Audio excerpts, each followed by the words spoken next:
Welcome, nerds, to the gaming and tech news for the week. This is a clip that has been taken out of the main show, The Week in Nerddom, which goes up on the main channel, youtube.com/generallynerdy. In gaming and tech, we like to talk about, well, you know, gaming and tech, trailers, announcements for new tech and games and consoles and everything in between that is gaming and or tech related. So this week in gaming and tech, all of this stuff happened.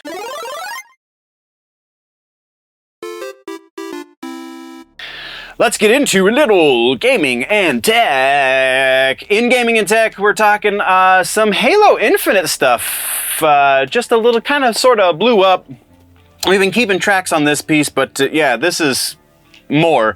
We also are going to be talking about the E3 cancellation and what it could mean for the future, as well as Monster Energy is suing everybody. Hide your kids, hide your wife, they suing everybody up in here. Alright, so we're going to come out the gate with follow-ups. Starting things off is Halo Infinite. So Joseph Staten, the man who once worked at Bungie, who created the cutscene story for the first 3 Halo games and then defected to Microsoft proper and then worked in marketing for Microsoft proper while the 343 Bungie transition happened, and then came back to work on Halo for 343 in the multiplayer side of things, and then went back to Microsoft about 2-3 months ago, somewhere around there, maybe a little bit longer than that. Has now left Microsoft. He is no longer a Microsoft employee by any means. This is just so weird. There's so many people abandoning this apparently sinking ship that maybe we should take notice. Maybe. No word as to whether or not he's going to maybe start a new gaming studio of his own or join up with somebody else who's doing gaming. But if he goes over to Bungie, I wouldn't be surprised. We're just going to say that.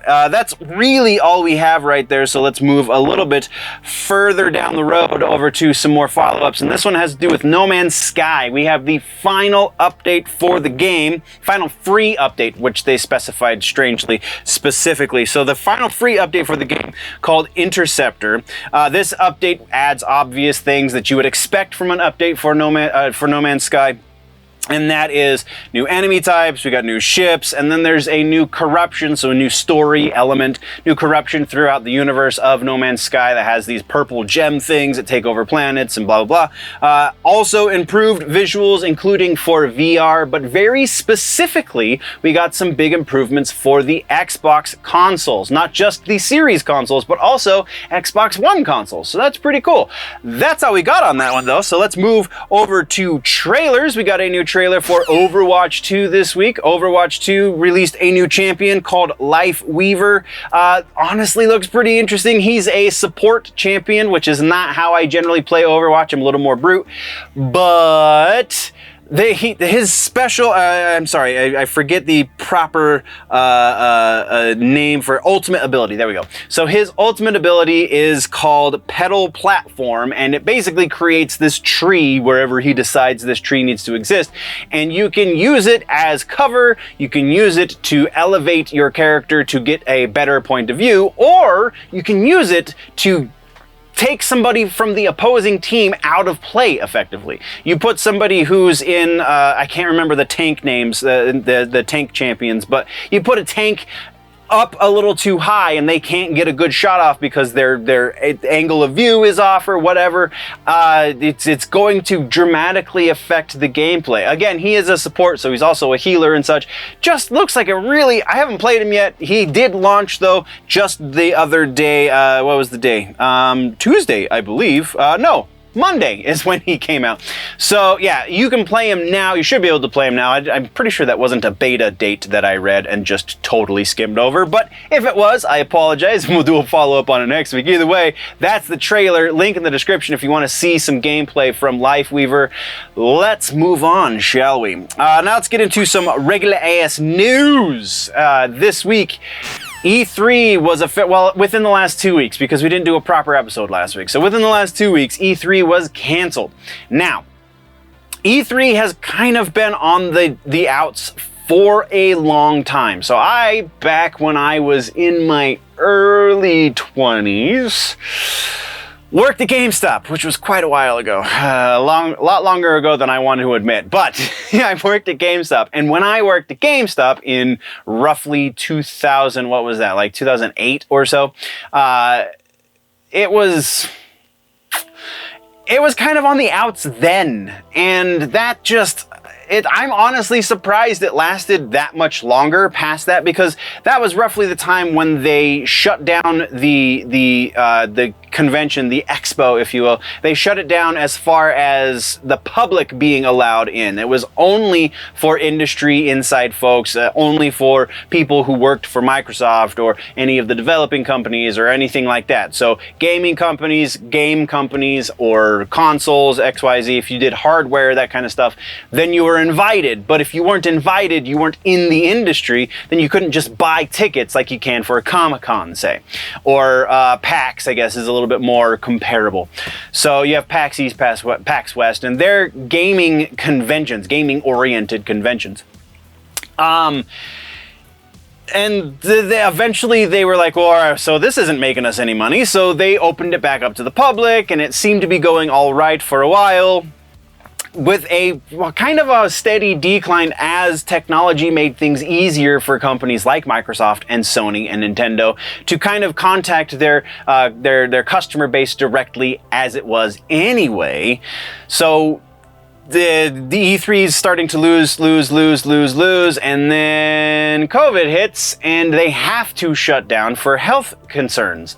And now that we're out of that, now that we are back to a place where things can function again, and have been for some time, they're really struggling to bring it back, because COVID was kind of the final nail in the coffin as far as showing these other companies that yes, you can contact your clientele directly. You can get in touch with the people who are going to buy your products. You can schedule these big events on your own. I think what E3 needs to do, if they want to survive at all, because it sounds like there's no guarantee that next year is going to happen at all, but it sounds like they are going to try to do this again sometime in the future. So I think the focus needs to be turned from industry types and just make it a convention. Make it a gaming-oriented convention. Again, see PAX, see Fan Expo, see Expo. There's a number of examples that you can do here, and they're just sticking their head in the sand and hoping that the industry steers back into a way that they're relevant again, and I don't think that's going to happen.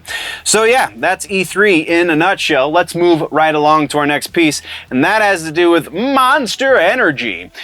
So the reason this is coming up now, even though it's been a thing for some time, is Monster Energy recently sued, or is in the process thereof, Glowstick Entertainment for their game Dark Deception, Monsters and Mortals. Their reason for suing them is because of copyright infringement, because their marketing is, quote, confusingly similar to that of an energy drink. So this is a lot bigger than them just being dicks to a small gaming producer. This is an indie developer that they're suing because they have the weight, they can push them around. But they've honestly gone after some much bigger targets, not too distant past. So they also sued. And as part of that suit, they're also suing them over the logo, because the logo is a green that is very similar to the shade of green as the main Monster logo, even though that is the only resemblance that they have. So yeah, there's that as well. But in the past, they have sued Ubisoft for their game Gods and Monsters, which then became Immortals Fenyx Rising, which didn't do great. They also sued the Pokemon Company, so a subsection of Nintendo. They sued the Pokemon Company for the word Pocket Monsters, as well as Capcom over their Monster Hunter franchise. They are just insane. These guys have sued literally everyone who tries to put the name Monster. Like, this is only the big, like, high profile ones. There's a number of other lawsuits they've been part of because of the Monster branding. Like, they sued amateur or a pro-am or something, a sports team, because of their logo having slash marks that kind of, sort of, maybe not really at all resembled the slash kind of M logo that they have. If you look at the two, it's like, really? You're thinking people are going to be... So also, we've talked about this previously, Bang energy drinks is being sued by Monster currently because of false advertising. And actually, not currently, that one's come to a conclusion and Bang lost because, and this is a big thing, because the reason they were sued, which, I mean, why is it Monster's place to make this statement? But they did it anyway. But they sued Bang because of false advertisement, because Bang... the label for the Bang energy drink says that it contains a substance called super creatine. There is no creatine in Bang. There's creatinine, which is not even kind of the same thing. But they falsely advertised that there was creatine in their drinks. And so that's why Monster sued them and won. And I think it was like $280 million or something that Monster had to pay out. Monster's also, or Bang had to pay out rather. Bang is also in some other legal issues right now that we've also kind of touched on previously. So we're not going to get too deep into that. But the moral of this story is Monster Energy thinks you're stupid.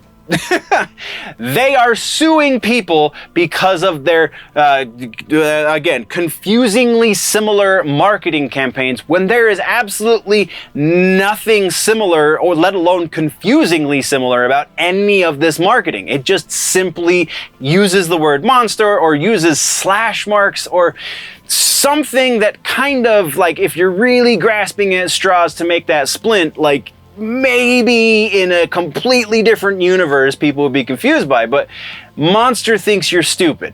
So maybe don't buy Monster energy drinks anymore, which is going to be a big thing for me because I really like a lot of those Monster energy drinks, but this is really, really not a good look.